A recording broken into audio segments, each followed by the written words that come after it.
Good morning बच्चों।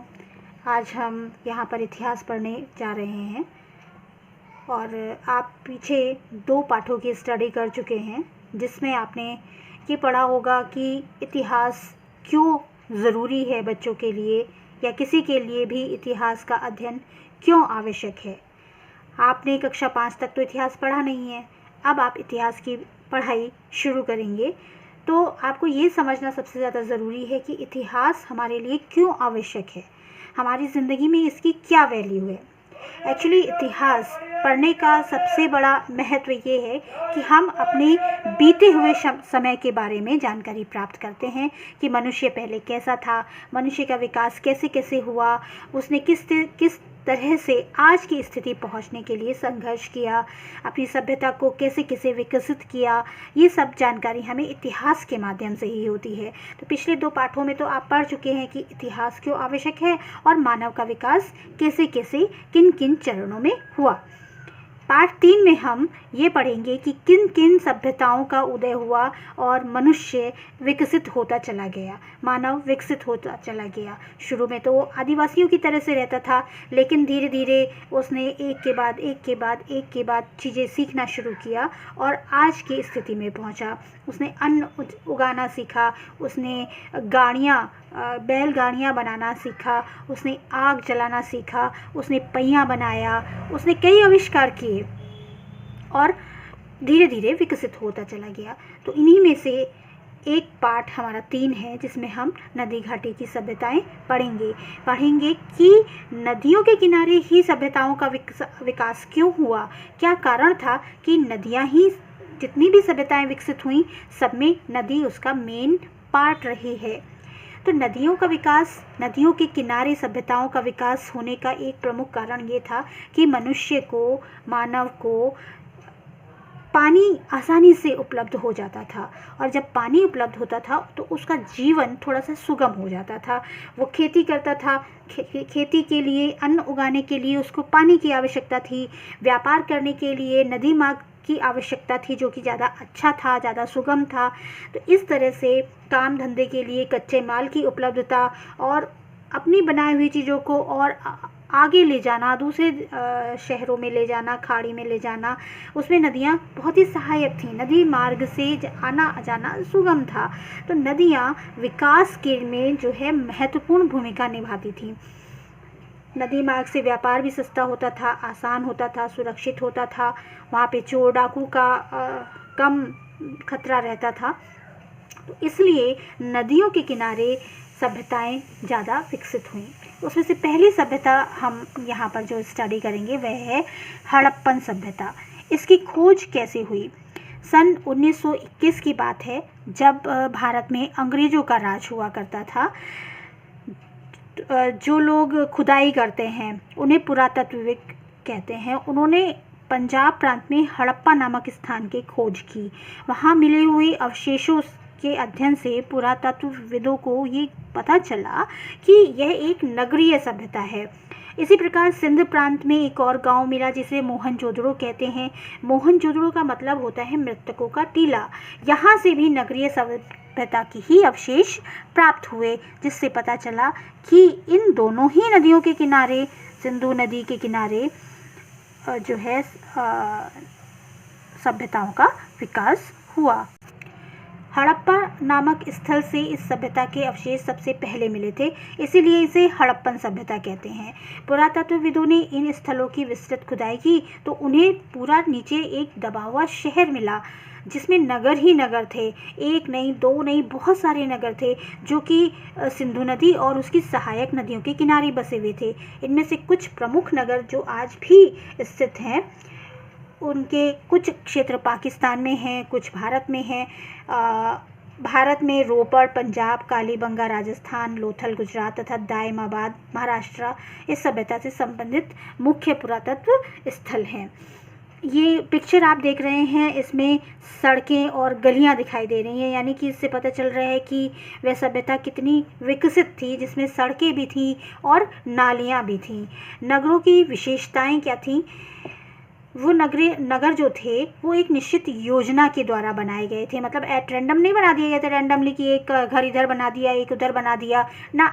उनको बिल्कुल नक्शा बनाकर सीरीज़ से कि यहाँ पर नाली होगी, यहाँ पर मकान होगा, यहाँ पर सड़क होगी, वो सारी व्यवस्था व्यवस्थित तरीके से की गई थी। सड़कें पूर्व से पश्चिम की ओर तथा उत्तर से दक्षिण की ओर जाती थीं।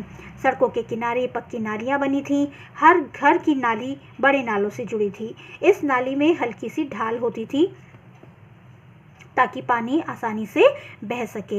इससे पता चलता है कि इस सभ्यता के लोग सफाई और स्वच्छता के प्रति भी बहुत जागरूक थे। भवन निर्माण, उत्खनन यानी कि खुदाई में कई तरह की बड़ी बड़ी इमारतें भी मिली हैं जो आयताकार थीं। 2 मंजिला मकान भी मिले हैं और छोटे छोटे भवन भी मिले हैं। हड़प्पा, मोहनजोदड़ो और अन्य स्थलों की खुदाई से पता चलता है कि हड़प्पाकालीन भवनों के निर्माण एक सुनिश्चित योजना के अंतर्गत किए गए हैं और प्रत्येक घर में एक बड़ा सा आंगन होता था। उसमें रसोई घर, शौचालय, स्नानागार का उचित प्रबंध था और उसमें 2 मंजिले मकानों में सीढ़ियों की भी व्यवस्था की। इस चित्र में देखिए, आप देख रहे हैं कि इस घर की 4 दीवारी भी है, उसमें शौचालय भी है, कुआं भी है, बड़ा सा आंगन है, दूसरी मंजिल भी बनी हुई है जिसमें जाने के लिए बाहर से सीढ़ियां बनी हुई हैं। यानी कि ये ईंट पत्थरों का पक्का घर नज़र आ रहा है। यानी कि उस समय दीवारें पक्की ईंटों से बनाई जाती थी। इससे पता चलता है कि उस समय ईंट पकाने की भट्टियाँ भी रही होंगी। हड़प्पन सभ्यता के नगरों की खुदाई में पक्के घरों के अलावा बड़े बड़े गोदाम भी मिले हैं। इससे पता चलता है कि वो लोग अपना अनाज इन बड़े बड़े गोदामों में इकट्ठा करते थे। और स्नानागार भी मिला है जिसके चारों तरफ छोटे छोटे कमरे हुआ करते थे, जिन्हें चेंजिंग रूम जैसे आज के समय में होते हैं। वहाँ पर लोग कपड़े बदला करते थे, उसे चेंजिंग रूम कहते थे। इसके बाद उनके रहन सहन किस तरह के थे। वहाँ के लोग गेहूँ, जौ, कपास, मटर, तिल, चावल आदि की खेती करते थे और सूती और ऊनी दोनों प्रकार के वस्त्रों को पहना करते थे और पशुओं को भी पाला करते थे, जिसमें बैल, गाय, भैंस, बकरी, सूअर, हाथी, ऊँट पालतू पशु उनके हुआ करते थे। उस समय के लोगों को ज्वेलरी पहनने का शौक भी था, यानी कि वो आभूषण पसंद भी करते थे पहनना। मनका बनाने का एक कारखाना भी प्राप्त हुआ है। यहाँ तक कि उस समय के लोग देवी देवताओं पर भी विश्वास करते थे, पूजा पाठ भी करते थे। वहाँ से कुछ ऐसी फ़ोटोएँ मिली हैं, ऐसी मूर्तियाँ मिली हैं जिससे पता चलता है कि वे देवी देवताओं की पूजा पाठ किया करते थे। वहाँ पर कुछ मोहरों पर पीपल की पत्तियाँ, सांप की आकृति जैसी मूर्तियाँ, पिक्चर्स भी मिली हैं। शायद वे इन सब चीज़ों की पूजा किया करते रहे होंगे। इन बातों का हम अंदाज़ा लगा सकते हैं, पक्की तरह से कुछ कहा नहीं जा सकता। इतिहासकारों के अनुसार हड़प्पा सभ्यता के धर्म की 4 प्रमुख विशेषताएं थीं। पहली, मातृशक्ति की उपासना, शिव शक्ति की पूजा, वृक्ष पूजा और पशु पूजा। अब इन सब चीज़ों के बारे में हम सिर्फ कह सकते हैं, इन पर पूर्णतः विश्वास करके कहना, सटीक बातें कहना, ये थोड़ा सा पॉसिबल नहीं है, क्योंकि हम वहाँ की जो लेख हैं, लेखाकृतियाँ हैं, उनको पढ़ नहीं पाए हैं।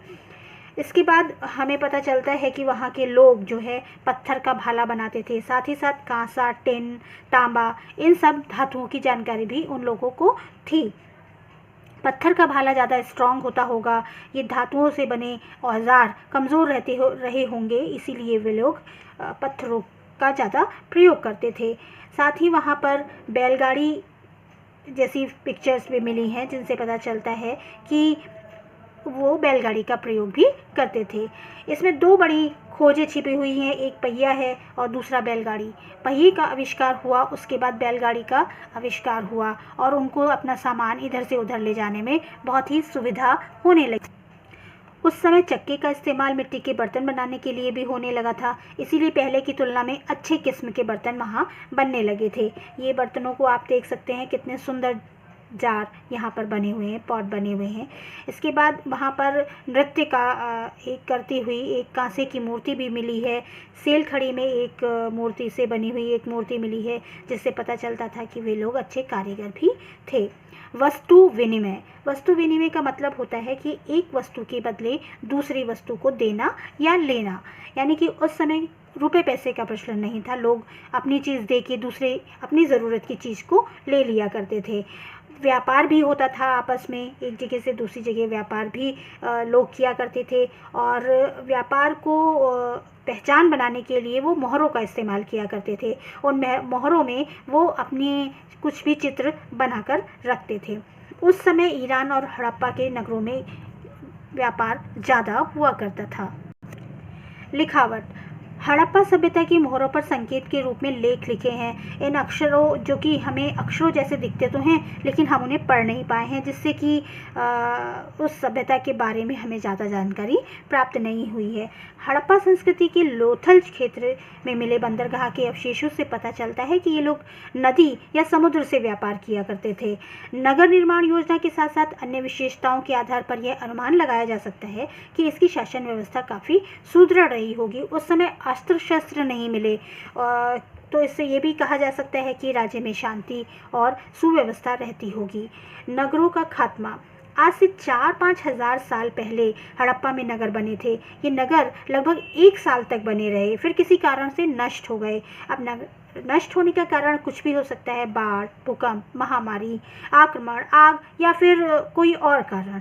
नगर निर्माण कार्य कला का विकास इस सभ्यता की विशिष्ट देन है। यहाँ के लोगों ने घर बनाने में पक्की ईंटों का प्रयोग किया। पानी के निकास हेतु नालियों की समुचित व्यवस्था सर्वप्रथम हड़प्पा वासियों ने की। हड़प्पा सभ्यता के नगरों के खत्म होने के बाद सैकड़ों वर्षों तक भारत में कोई और नगर नहीं बचा। ये तो आपने हड़प्पा सभ्यता के बारे में जाना। इसके बाद विश्व में बहुत सी प्राचीन सभ्यताएं विकसित हुईं, जिनमें से प्रमुख थी मेसोपोटामिया की सभ्यता, मिस्र सभ्यता, चीन की सभ्यता, क्रीट सभ्यता, सिंधु घाटी की सभ्यता। इसमें मेसोपोटामिया की सभ्यता 5000 ईसा पूर्व से 2000 ईसा पूर्व तक रही। ये दजला फरात नदी के किनारे विकसित हुई। यहाँ आप देख सकते हैं दजला और फरात नदी है और इसके किनारे किनारे ये सभ्यता विकसित हुई। यहाँ पर लोग जो है वो पूजा पाठ भी करते थे। उसके लिए उन्होंने बहुत बड़े बड़े टेम्पल बना रखे थे, मंदिर बना रखे थे, जिन्हें जिगुरत कहा जाता था। इन मंदिरों की ऊंचाई कम से कम 21 मीटर हुआ करती थी और इसके टॉप पर उनके भगवान निवास करते थे और लोग पूजा पाठ करने के लिए उसके टॉप पर सीढ़ियों की सहायता से चढ़ते थे। फिर मिस्र की सभ्यता नाइल नदी के किनारे हुई। यह इस नील नदी को मिस्र का वरदान भी कहते हैं, क्योंकि इसकी वजह से ही वहाँ पर पानी हमेशा रहता है। शवों को संरक्षित करने के लिए उनके शरीर पर नाइट्रोजन नामक पदार्थ का लेप लगाकर उसे पतले और मुलायम कपड़े से ढक देते थे। आपने सुना होगा मम्मी कहते हैं, है ना। इन्हें इस पिरामिड के अंदर रखा जाता था और पिरामिड में वो उसके प्रयोग की बहुत सारी वस्तुएं भी रख देते थे। उनका विश्वास था कि जो मम्मी वो अंदर रख रहे हैं वो पुनः जीवित होगी, तो इन सब चीज़ों का पुनः उपयोग करेगी। इसके बाद आती है क्रीट सभ्यता, जो 3000 ईसा पूर्व से 1500 ईसा पूर्व तक रही। इसे महान द्वीप सभ्यता भी कहते हैं। यह सभ्यता भूमध्य सागर के किनारे विकसित हुई। सुंदर चित्रकारी के कारण यहाँ के बर्तनों की मांग दूसरे देशों में भी होती थी। आप देख सकते हैं कि कितना सुंदर बर्तन इन्होंने बनाया हुआ है, जो कि खुदाई में प्राप्त हुआ।